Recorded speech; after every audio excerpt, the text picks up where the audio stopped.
What's good, people? This is the Rap Roundtable. Your boy Jarvis, the City Rap Snob, Dini the Balance, the homie Mace.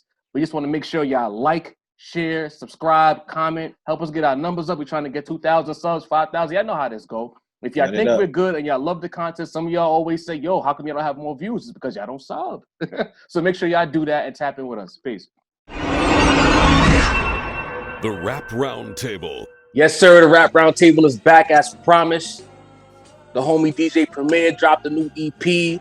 Got some new Nas on there, some new Remy, new Wayne. I didn't even read the track list. I was surprised when I heard the Wayne verse. So we got to get into that. Nice. And of course, this Funkmaster Flex, Pete Rock, Conway the Machine thing. It's ever ongoing, ever unfolded. It's getting really ridiculous out here. It's your boy Jaw alongside Tasir the Rap Snob, alongside Dini the Balance. Mace is on the clock right now, so he couldn't be with us. We all be playing this hopscotch shit with our jobs, trying to give you content while on the clock and not getting fired. So make sure you tap in with that. And before we get into the content, I need y'all to do one favor for me. The people who are subscribed to our channel right now, before we get into the content, stop what you're doing. You see where it says subscribe? There's a little bell next to it.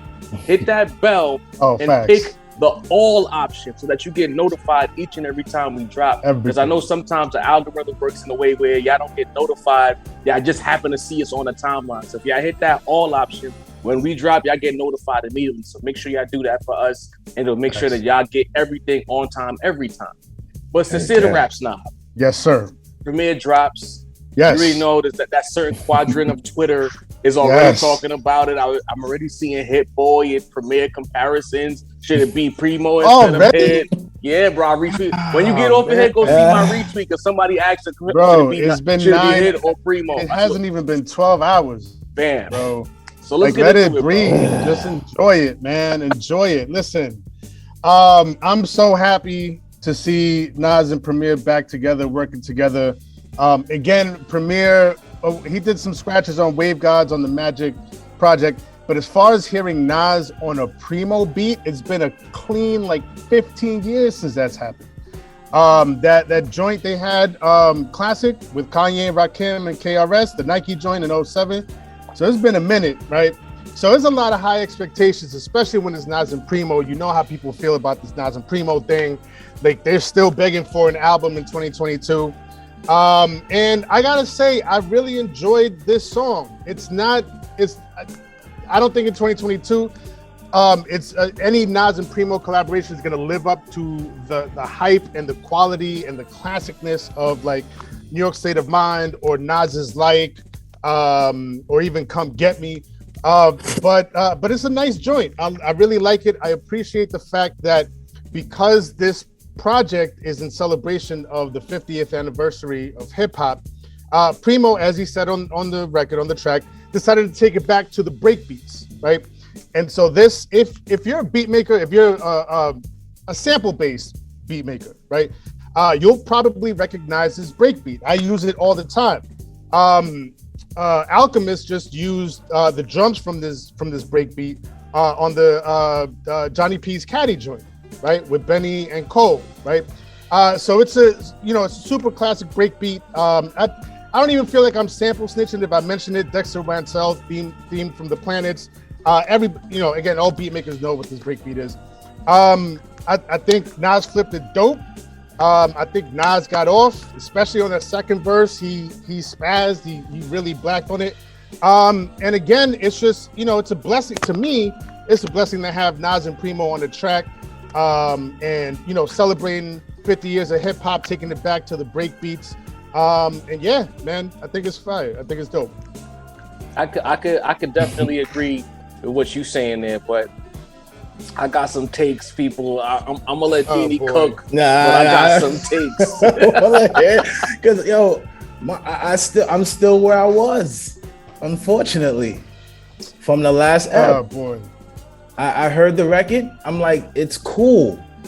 Was I blown away? Not in the slightest. I didn't say I was blown away. I said it was cool too. Like, a little better than it was cool. But I said I liked it, and I said it wasn't. It's not gonna live up to like the comparisons of like all their classic joints, but it's not even a comparison to all their classic joints. Like I'm talking about just even in like the last 3 years. That's probably like the worst Nas record I've heard in the last 3 years. And that's not to shit Bro, on Primo and Nas. It's not. Look, It's just Lost, that you enjoyed Lost Tapes too. okay. There's crazy What whack is that? Nas records on Lost Tapes. So, but okay, but I'm continue. specifically this song. I just wasn't blown away. Everything I've heard from Nas from Hold on, King's wait. See, I'm gonna stop you right there because I don't want you to dig a fucking ditch for us that we can't get out of. It's not a ditch. It's gonna be a ditch if we let The Nas stands do be a little crazy. Exactly. Nas stand is heavy. I want you to be as clear as possible. Okay, let me be as clear as me. What about this song don't you like? What is not moving? Is it Nas? Is it the Nas of it all, or is it something else? No, I felt the beat was. I wasn't really too moved by the beat. The whole airy. That shit was giving me like, and I miss you kind of vibes. You know what I'm saying? That shit kind of annoyed the shit out of me. I ain't gonna hold you. Nas was rapping, but it wasn't the Nas bars we got the last 3 years, bro. Like there is a standard. You get what I'm saying? I just feel like this record particularly didn't hit the standard. I know because it's Primo, because it's Nas, like you said, we expect something. I didn't get that from this record. Is the record cool? Yes. Will I go back and say, yo, let me hear that Nas record again? I probably won't, bro. I didn't feel that way about the record. And I love Nas. Okay. I respect that 100%. Yeah. I mean, it had nothing to do with you, but I just know how our comment section gets. If it's not all Nas good chat all the time, we get shot at, we get called haters. And I wanted to just make it clear that I didn't think that your issues were with Nas on this project. And you know what, Didi? With this particular song, I gotta agree. The rapping was there. Nas delivered as he could. He to me, y'all are killing. It wasn't terrible. The energy that Nas has been delivering with for the last 3 projects, even going back to the joint he did with Echo with Swiss, like he is in a beautiful zone right now. This has nothing to do with Nas. The beat is cool. But it's like, for me, I guess what I could say is, if I go to a spot, right? I go to a steakhouse. I mean, you do a Didi movie here, and I'm getting that medium, that Pittsburgh style ribeye with it's charred on the outside and that perfect pink on the inside. Pause, right? And then I go to Red Lobster and I get a steak. You know what I mean? Or I go to Ruth's Chris and I get a steak. It's not the same thing as that private steakhouse that was made to perfection. And I think that's the issue here. We've been hearing Nas get that perfect filet, that perfect ribeye for about a cool 3 years right now. And now you're asking me to take a step down and listen to that and be hyped. You want me to fake the hype? I'm not gonna fake the hype, guys. I'm not saying that the song was not good. It's a good song, but after what we've heard from Nas, I don't want no more Nas and Primo. I don't want it. I don't want it, y'all. Don't shoot us, y'all. Give me Hit Boy. And Primo, if you working. And you know why I understand the nostalgia. Listen, I get it. Nostalgia. I get high off nostalgia every day. It's not even just the nostalgia. It's the celebration. It's the celebration of the inception of hip hop and where it came from. That's not nostalgia. That's the. I was about to say that sounds literally like it's not nostalgia. Nostalgia and celebration are 2 different things. Mm-hmm. We're celebrating. It's not just about. But the beat was mad nostalgic, Sin. Because it's a celebration. Look, this is not. I don't call this nostalgic because this isn't even Primo's style, really. Right. Like if you listen to the Run the Jewels song, Terrible Twos, that's more Primo's bounce. That's fair. Right? That's the beat Nas should have got on, to be honest. And you know what? It's funny you said that because when we did it on 50, we talked about it not thinking it was a Primo beat because it didn't sound like a Primo kind of vibe. You're right. Exactly. That's it. I thought it was a Hit Boy joint. So Primo decided, hey, you know what? I'm not going to do my normal thing. I just want to take it back to what his forefathers had done.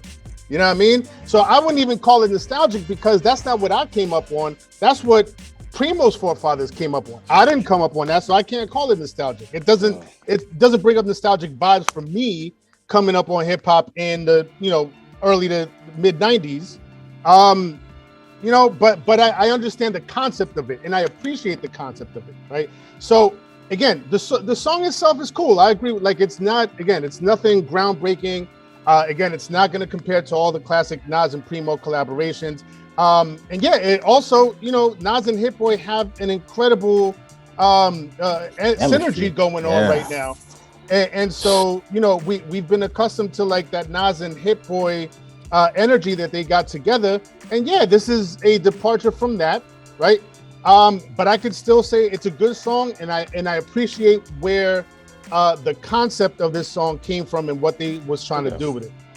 So you appreciate the love that went into the song more so than the song itself. Right. Yes. I respect that. I could agree with that because again, based on what we know about the project and where it's coming from, shout out to Master Appeal. The whole concept is great, but I guess I just love good music so much that it's just like, you know, it's good. Where's KD3? I spun it back pretty much, bro. But you know, and now here's the flip side, and they're probably gonna shoot at me. I think y'all right. I think, you know, where's KD3? Let's get some now that this is out of the way. Now that they did this and they did this for the love of hip hop and break beats and all that. Nas and Hit Boy, where they at? Because that Nas and Hit Boy energy together is crazy right now.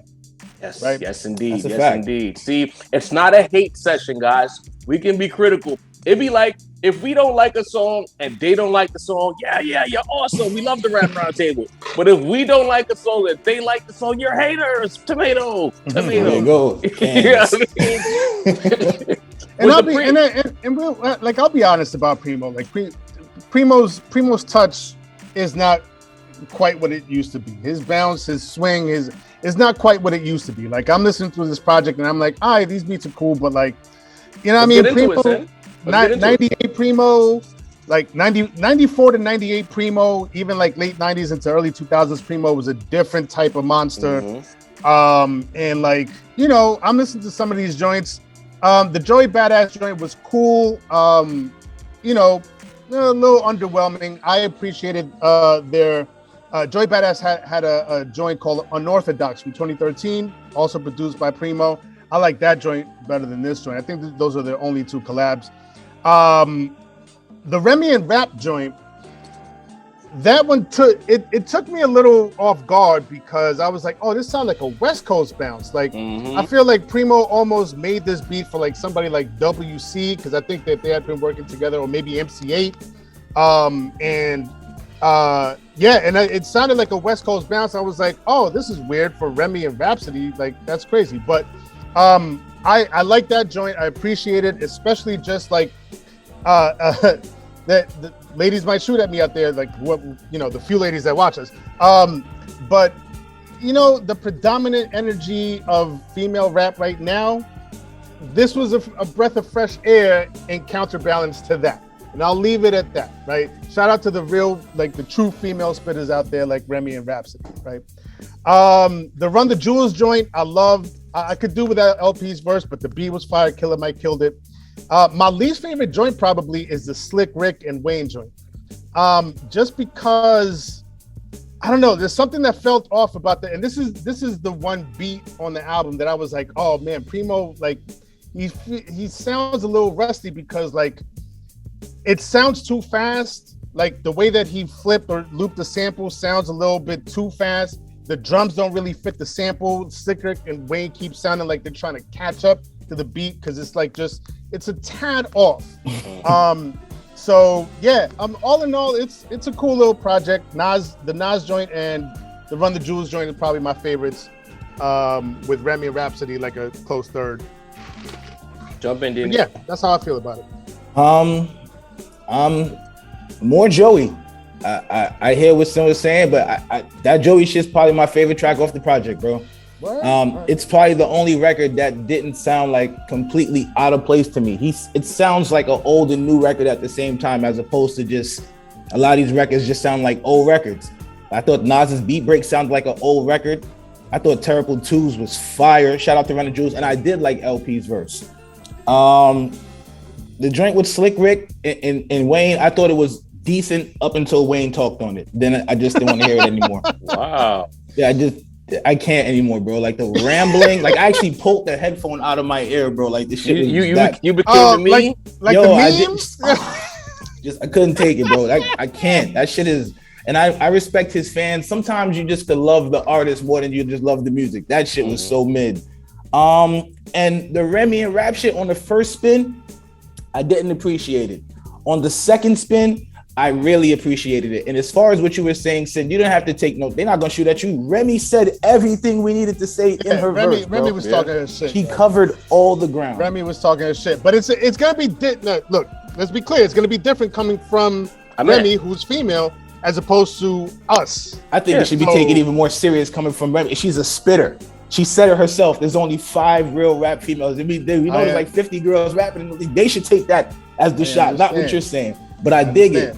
Overall, like you said, cool project. Shout out to Remy and Rap. At first I thought Remy smoked her, but then on the next listen I realized it's actually a lot closer than I thought it was. Rap was actually spitting too. All in all, it's a cool project. Well, is this something I'm gonna like bump again anytime soon? Probably not, but for the nostalgia and for the celebration and for the culture, I will probably pick a couple of songs out of this. I will definitely be respinning that Joey. I will probably be respinning that Terrible Twos, and the Remy and Rap joint could get a few spins back too. I'm just not a big fan of the Nas joint, and the Slick Rick joint with Wayne could kind of go away. All right, before I get into like the project, I'm gonna say it like this. I had a little story time with y'all real quick. I used to go to IAR before I met the homies. I went to a music school over there on University Place. I think it's probably closed down by now. But if you're in the New York area and you had aspirations, you listened to Hot 97 back in the day, you heard the IAR commercials. IAR, you heard it. Yeah. I went to that school, and there was an old dude in there. I forget his name right now, but at that point, he was already in his 40s, and he was still trying to hold on to something from the past. And he would play his beats, and he would give us his rhymes, and it sounded like it came straight out of the 80s. And it was like, all right, it's not bad, but bro, we are in the 2000s, and what you're trying to give us, nobody wants. Out of touch. I listened to this project, and beat for beat, it sure sounded like Primo went into his folder, and these beats had to be about 10 to 15 years old, bro.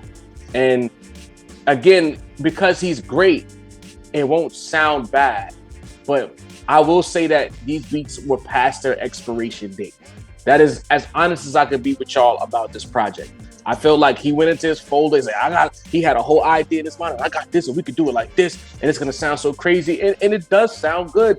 These artists all deliver. I mean, I disagree with you, Deanie. I think Wayne came to play. Granted, his flow is the same on everything now. Yeah, hands down. But the verbiage was there, the pocket work was there as best as it could be considering the beat. I thought he got off. I thought Rick got. I think every rapper on this project got off. I think they paid homage to Primo by bringing their best raps. But the beats, the sounds, the sonics of it all, out of date. If you're gonna do a volume 2, come forward, Primo. No, the thing is, I understand that we are in a space now where hip hop is kind of reverting. We're getting more lyricism, but don't push it to where it's like, whoa, I don't want to hear this. You want to be able to play it more and more and more and more and more. And y'all in the chat, don't front, bro. Like, y'all don't have to. We could pay homage to our legends while also being critical of them. Like this, the beats on this album are dated. Now, song by song, Joey Badass, once again, as a person who doesn't really care about Joey Badass, no disrespect to him, it's just not, he's not gonna be a person I rush. He's making me want to hear that new album even more because he delivered. I came away from the Rap and Remy song like, yo, if they gave me a tape, I'd actually rush to listen to that because we hear so much bars right now. But you say now you get a posse cut, Sam, I'll go to you with this. Mm-hmm. How much times in modern posse cuts, when we do get a posse cut, do the flows all sound the same? It's just different voices, all hit the same pocket. Right. Rap and Remy hit 2 completely different pockets on that track, and it was expert rap from women. And you know what? I'll say it. It was a beautiful thing to not hear any pussy raps on a song with women. I loved it. I was like, oh, and then Remy called out the whole sport. Shout out to Didi for that bar. She called out the whole sport. Remy did say her cat was fat though. Yeah, she did. One little bar, but in a more clever way. Right, but it was wordplay though. It was not saying I'm giving him this pussy so he gives me money. Right. How many times can you say that? Only phantoms, like Sin said. How many times you gonna make his toes curl with your pussy? We get it. Okay. We got it. We get it. So shout out to them. Again, we spoke about the Nas record. Nas delivered yet again. Terrible Tools is fire. But the cadence that I got from Killer Mike reminded me of the hook he did on Palmolive with Pusha and Freddie Gibbs. It was like a similar cadence there. Thing is, if I hear your song, I don't want you to remind me of another song that I'll go and play immediately. Give me something else. To me, the joint with Rick and Wayne, again, they showed up. Anytime I hear Slick Rick now, because I heard this morning, because it's a radio station, 94.7, it's not old school. It's old school for us because we're old. It is. Yeah. You know what I'm saying? And they were playing the classic Slick Rick joint. So it was like, oh shit, because again, I don't read track lists. So when I played the track, I was like, oh shit, I'm hearing Slick Rick twice in the same morning. What are the odds that I should play lottery? but Slick Rick got off, Wayne got off, the rappers delivered, but I need better beats, or I need a young person next to Primo to tweak this, do it this way, adjust this, make it sound a little more modern while still giving that old school-ish feel. I could somewhat agree with that. Like I said, some of the beats I definitely felt like, Primo was a little off, a little rusty. Again, that Slick Rick and Wayne, and again, like my issue with the Slick Rick and Wayne joint wasn't their rapping. It wasn't their performance. It was the beat. Something like I kept hearing the beat, and I was like, yo, if he would have slowed it down a little bit, or put the snare in a different place, or like, I don't know. I was just like, yo, this sounds very. You know what it is? Like, for the producer heads out there, I feel like a lot of these beats were too quantized. Like the snare hits right on the eighth or right on the quarter note. Mm-hmm. Like the kick hits right, like exactly where the grid would place it.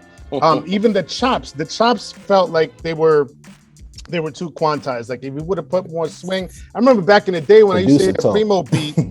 When I used to hear a Primo beat, I used to be in awe as to like the way he would have his drums swing was crazy to me, right? And that's what always drew me in. Is like, yo, how do you? Because I would try to make my beats and try to make them sound like Primo beats, and I'd be like, yo, I can't make my drums sound like those Primo drums. But now I'm listening to some of these beats, and I'm looking at it like, man, if that was me, I would have put more swing on the. So let me ask you. Like, do you think that the beats were too orthodox as opposed to him trying to get a little unorthodox? Yeah, man. I mean, I think it's like you said, it's 2022, and it's like, we should try some new techniques. You know what I mean? But he's very comfortable. Like I said in the last video that I was on, with all the respect in my heart, in the last episode. With all the respect in my heart, like Primo is an old head. And so like as an old head, you get really, really comfortable and set in your ways. And with him, I think with the beats that he's making, I think he's just very comfortable with his signature formula, and he's not really too open to tweaking it or experimenting with it or anything of the sort. You know what I mean? And it's worked for like eons, so it's kind of like, why switch it up now? But if it ain't switch it up now. Yeah. All right, fellas, we in a stress run because we got to get back to our jobs and shit. Yeah. Funk Flex, Conway the Machine. Oh shit. Now Pete Rock. Everybody's catching strays. Sin, we didn't get to hear from you or Didi the other day when Mason and I touched on it. Since then, Flex has went on another rant, getting crazy with the whole Griselda and Pete Rock. So Sin, I'll come to you first. Yeah. What makes sense of all of this for us, bro? I don't look. I honestly can't pick a side on this because I don't like. I'm a fan of Griselda. I'm a fan of Conway, right? And I don't think that what Conway said was wrong. Okay. I also don't think he's right. So you could be not wrong, but not necessarily right either. And here's my thing: like, I'm not a fan of Flex, right? But I understand his job and his position in the game, right? And he said it as much himself. I was listening to him last night. He's like, yo, like I made a conscious decision to be in the more mainstream space. That is his job. That's what he's supposed to do, right? So you have an artist like Conway And the whole Griselda, and we've talked about this at length. Like, out of the whole Griselda, Conway seems to be the one that I think is either he's comfortable in the space that he's in, or he's pigeonholing himself, and he's not really aware of it. But he's an underground rapper, and he keeps making more underground rap, and that's perfectly fine. I love underground rap, right? But when you look back at the history of underground rap, including, you know, especially in New York, Flex has never played Mos Def. He didn't really play Kweli unless Jay-Z was on a remix to Get By. Yeah. He didn't play Pharoah Monch unless it was Simon Says, because it was huge in the clubs, right? He never played Doom. He doesn't play Rock Marcy, right? So I don't understand why Conway would think that that Flex and his ilk would start playing Conway and Griselda records, right? When you look back at all of the best rapper, all the best MCs and hip hop artists that come out of New York, right? Obviously, the big three that we always talk about, Big Nas and Jay, that's a given, right? But Method Man made songs for the radio. Ghost made songs for the club. Gang Starr made some songs for the radio. They had that joint with Total back in the day.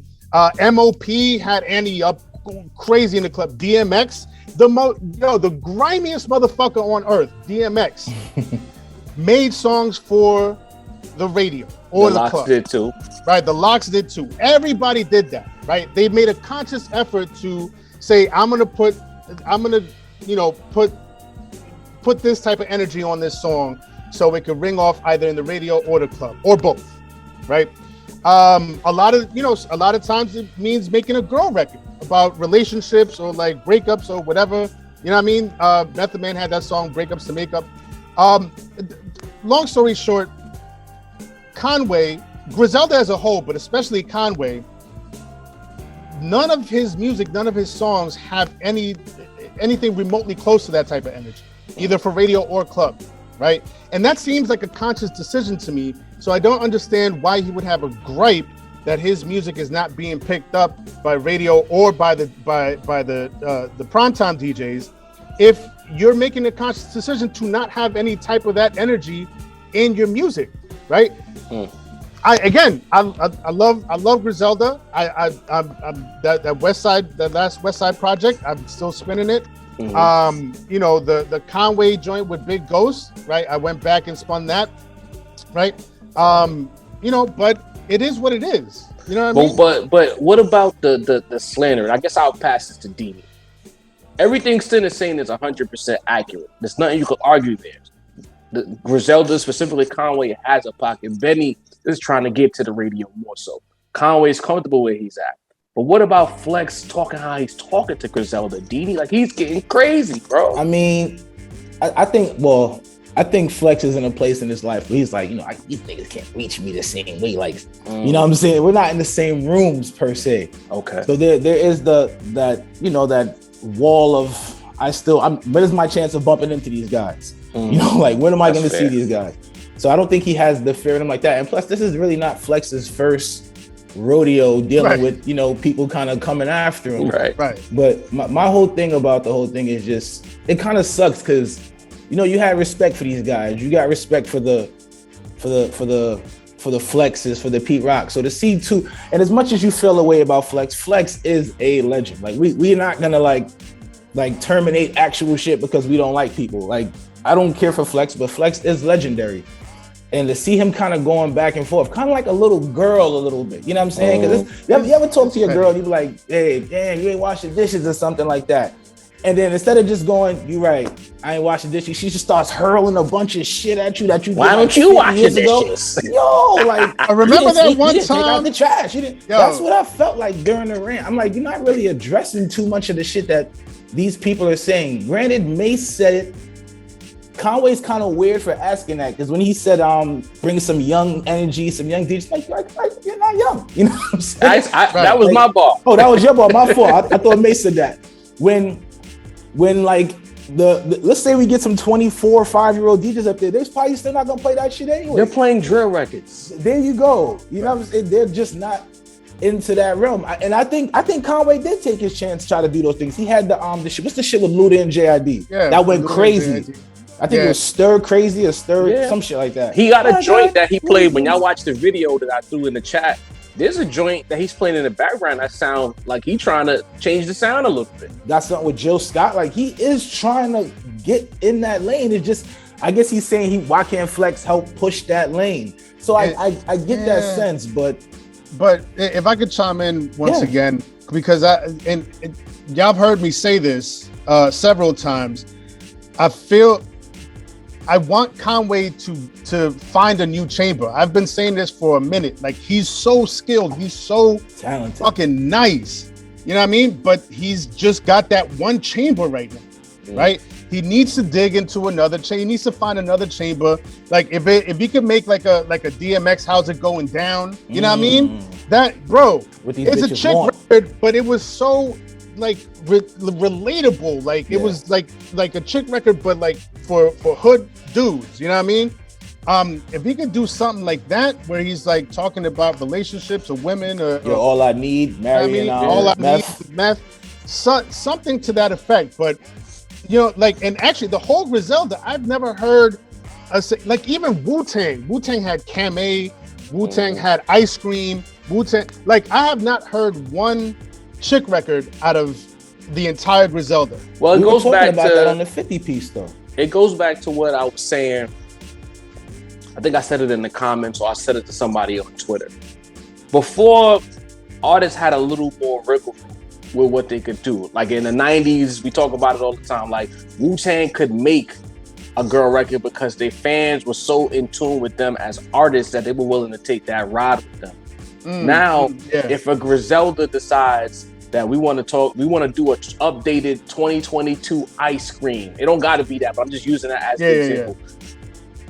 The heads on all these internet platforms are gonna get so up in arms about them trying to do that song that they'll unsub, they'll unfollow, they'll drag them on Twitter. You're not, as an artist, you're almost not allowed to take risks because your fan base doesn't allow you to do so. That's very true and very crazy. I think that their fan base is the reason why you'll see a Conway and a Conway and a West Side lock into feeding their demographic, because they know that if they go too far left, they're gonna lose them. But they should try, because your real fans are gonna follow you anyway. Right. We saw what happened when 50 Large, man. When we talked about how artists were able to still be the grittiest they could be, but still make a club record. Like we brought up Biggie.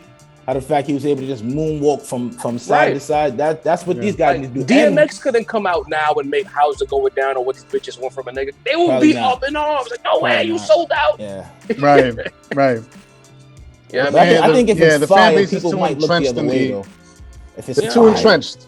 But I will say, and I'll repeat it bears repeating. I understand what both of y'all are saying, but Flex doesn't need to say what he's saying about Griselda. You know what I mean? Like, you're going out of your way, pretending you don't know who Benny and West Side are and all of that. Mad pretentious, bro. You don't got to do that. On the flip side, though, you know what I mean? Like, for Flex, this is just content. This is just somebody because like this he revels in this. You know what I mean? Anytime that he has an enemy, like, he's gonna go on the radio and spaz on them like that. That's part of his shtick, right? But on the flip side, I mean, Flex has Conway's name in his mouth a lot. That's good for business. You know, Conway may actually see some new fans out of it. Like, who's this Conway guy that people that not tapped into the Griselda but tapped into Hot 97? You know, they might be like, yo, who's this Conway guy he keeps talking about? And then they might search and be like, oh shit, all right. Then hit the conspiracy button for me. Listen, what if this is a work? And now all of a sudden Flex is saying that he got a beat for Conway and he's gonna play it next week. This is a work. Hey. Oh man. See, but he did say that with a jab. He said, since you ain't got no deal, when you put the record out, at least I get a thank you. That was kind of a jab. It was kind of. It wasn't really the most. He completely dismissed Benny and West Side. I don't want nothing from them. But that was wild to me, especially Benny. Like, I could see Flex not appreciating West Side, but Benny, like, that was wild to me. Well, they did say fuck Flex on the show, and I'm sure he heard it. So It's hard to This- get the go yeah. back after that. This is a good little feud. Rap needs more beefs that are strictly competitive with a little shit talk. Hey. Not the street getting you gunned down, but some good old fashioned shit talk is never a crime. Everybody's so nice and so worried about their feelings of hip hop now. Nah, we need a little shit talk. It's okay. We'll get some bars out of this. I'm still sure. waiting on Gibbs to give us some bars, but nevertheless, we gotta wrap this up. It's always dope to see the homies. Deanie, take us home, bro. Yo, we are the Rap Roundtable. Jav, the point guard. Sincere, the rap snob. Shout out to Macito. He gonna be with us for the next one. I am Deanie the Balance, and we are the Rap Roundtable. We out. Check out episode 50. Episode 50 is out now. Holla at us. 50 piece.